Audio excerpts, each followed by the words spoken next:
the battle commenced. On Saturday evening, the X Factor contestants were whittled down to just 6 in each category, and now the winners are off to hone their talents with their respective mentors. Danny is taking the boys to Ibiza, Sharon is heading to LA with the girls, Simon's off to Spain with the groups, and a rather unhappy Louis is in Dublin with the over-25s. But for some, the adventure is over. We've made our decision.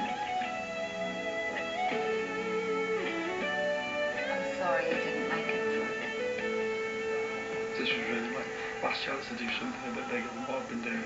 So it's back to the weddings, I think, this weekend. Oh, Gavin joins in the studio. Sad moment. Yeah. How was it? You did look slightly like you might be expecting it, or is that just me looking at it?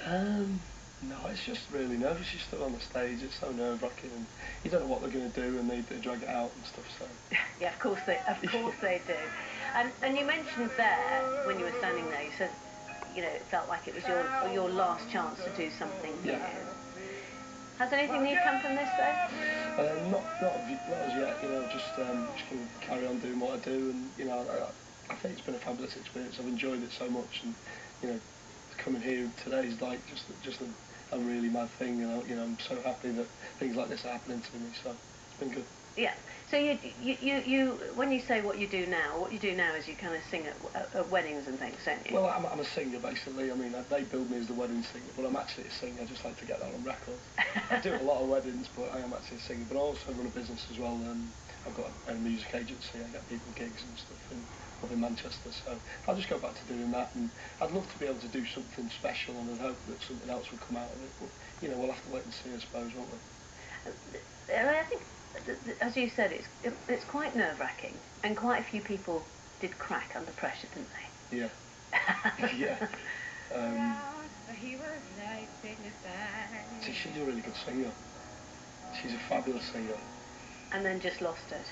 It's so difficult.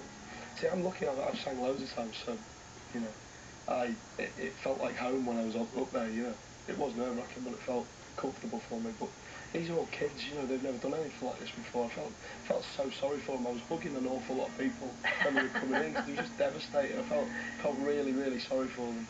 It is. It's really. I mean, you know, I know personally that it's really difficult if you've never sung with a microphone before. You don't know what it sounds like. You don't know what you're doing, and everybody else seems to just go, oh no, look, you just do this, and you just do that. Yeah. You just go, well, you don't just do that because otherwise we'd all be just doing that, wouldn't we? Yeah. There's a bit more to it. Yeah. So what next then?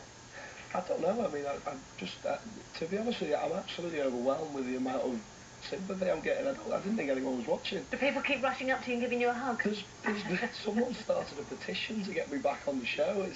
It's on one of the websites, and there's a lot of forums where people are just devastated about it, and it just bemuses me completely. I'm really, really pleased that people are like that, you know, but I just didn't expect it. So well, great news. I know you're coming back on again a bit later on, but for the moment, thanks very much, Gavin. And that's it for the news hour for this morning. Fiona and Andrew up next with GMTV today.